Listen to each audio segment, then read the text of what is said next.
बिस्मिल्लाहिर्रहमानिर्रहीम। एक दफा हजूर पाक सल्लल्लाहु अलैहि वआलैहि वसल्लम सहाबा की महफिल में जलवा फरमाते। एक शख्स हाजिर हुआ और अर्ज करने लगा, या रसूल अल्लाह, कोई ऐसा मोमिन भी है जो जहन्नम में रहेगा? हजूर पाक फरमाने लगे, हाँ, एक शख्स ऐसा होगा जो जहन्नम की गहराई में 1000 साल रहेगा और मुसलसल ऊंची आवाज से पुकारता रहेगा, या हन्नान या मन्नान। एक दिन वो इस कदर ऊंची आवाज में पुकारेगा, या हन्नानु या मन्नान, कि हजरत जिब्राईल अलैहिस्सलाम जहन्नम के करीब से गुजरते हुए उसे सुन लेंगे। हजरत जिब्राईल अलैहिस्सलाम हैरान होंगे कि ये कैसी अजीब बात है कि कोई मुसलसल या हन्नानु या मन्नान पुकार रहा है। हजरत जिब्राईल अल्लाह के अर्श के सामने हाजिर होंगे और सर सजदे में रख के खुदा की तस्बीह बयान करेंगे। अल्लाह फरमाएगा, ए जिब्राईल सर उठाओ। जैसे ही हजरत जिब्राईल सर उठाएंगे, अल्लाह फरमाएगा, बताओ जिब्राईल, क्या अजीब देखा आज तुमने? हजरत जिब्राईल अर्ज करेंगे, ए हमारे रब, मैंने जहन्नुम से आती हुई एक आवाज सुनी जो कि गहरे गड़े से लग रही थी। कोई पुकार रहा था, या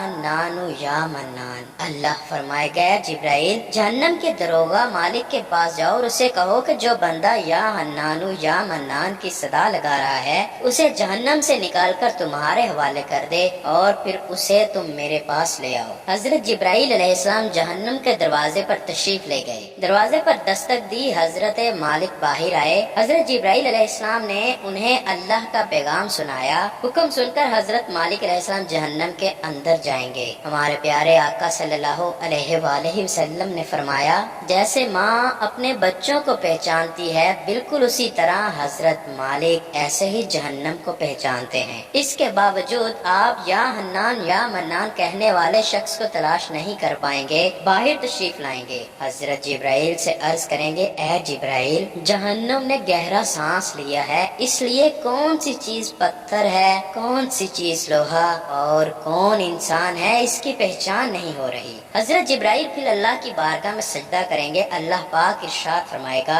ए जिब्राईल सर उठाओ, तुम या हन्नान या मन्नान कहने वाले को क्यों नहीं लाए? जिब्राईल अर्ज करेंगे, मौला, दरोगा जहन्नम हजरत मालिक ने भी माजरत की है। कहते हैं कि जहन्नम ने सांस ली है, जिसकी वजह से पत्थर लोहा इंसानों में कोई फर्क नहीं रहा, तो ये सभी जलकर कोयला बन चुके हैं, किसी चीज की पहचान नहीं हो रही। अल्लाह पाक फरमाएगा, जिब्राईल मालिक से कहो, मेरा बंदा जहन्नुम के फला गड़े में फला कोने में इसी हालत में पड़ा हुआ है। हजरत जिब्राईल जहन्नम के दरवाजे पर जाएंगे और हजरत मालिक को या हन्नानु या मन्नान पुकारने वाले का पता बताएंगे। हजरत मालिक जहन्नम के अंदर जाएंगे और देखेंगे कि एक शख्स है, उसके पाँव उसकी पेशानी के साथ और हाथ गर्दन के साथ बंधे हुए हैं और जहन्नम के सांप बिच्छू उसके साथ लिपटे हुए हैं। हजरत मालिक उसकी जंजीरें तोड़ देंगे और जहन्नम से निकालकर हजरत जिब्राईल अलैहिस्सलाम के हवाले करेंगे। हजरत जिब्राईल उसे अर्शे इलाही के सामने लेकर हाजिर होंगे,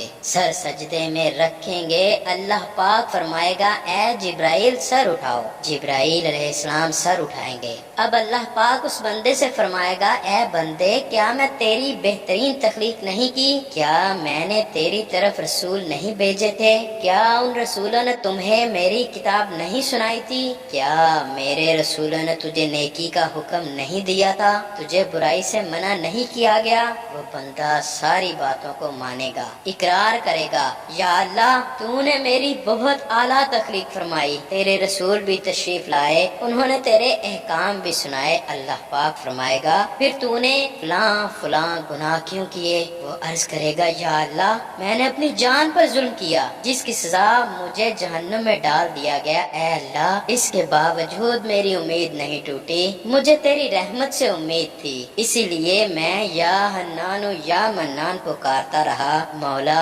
तूने मुझे फजल से जहन्नुम से निकाला है, या अल्लाह, मुझ पर रहम फरमा दे। अल्लाह पाक फरमाएगा, ए फरिश्तों, गवाह हो जाओ, मैंने इस बंदे पर रहम किया और इसे मुआफ कर दिया। आइए दोस्तों, सब अपना अपना मुहासबा करते हैं। क्या हम में कोई ऐसा है कि जो कह सके कि मैं अपने अमाल का हिसाब दे सकता हूँ? अपने अपने गिरेबानों में नजर डालिए, कोई ऐसी खूबी या नेकी जिस पर हमें यकीन हो कि हमें दोजख में नहीं डाला जाएगा। हजारों साल की बातें भी रद्द होती देखी गई हैं। तो बस अल्लाह से दुआ करते हैं कि ए अल्लाह, हम جانتے ہیں کہ اگر ہمارے اعمال کا سخت حساب لیا گیا تو یقیناً ہم نہیں بچ پائیں گے، ہم بے حد گنہگار ہیں، لیکن اے اللہ پاک ہم تیری رحمت کا سوال کرتے ہیں، ہم سے حساب اپنے عدل و انصاف پر نہ لینا بلکہ ہم پر اپنی رحمت اور عطا کا سایہ رکھنا۔ اے اللہ پاک ہماری دعا کو مقبول فرما دے۔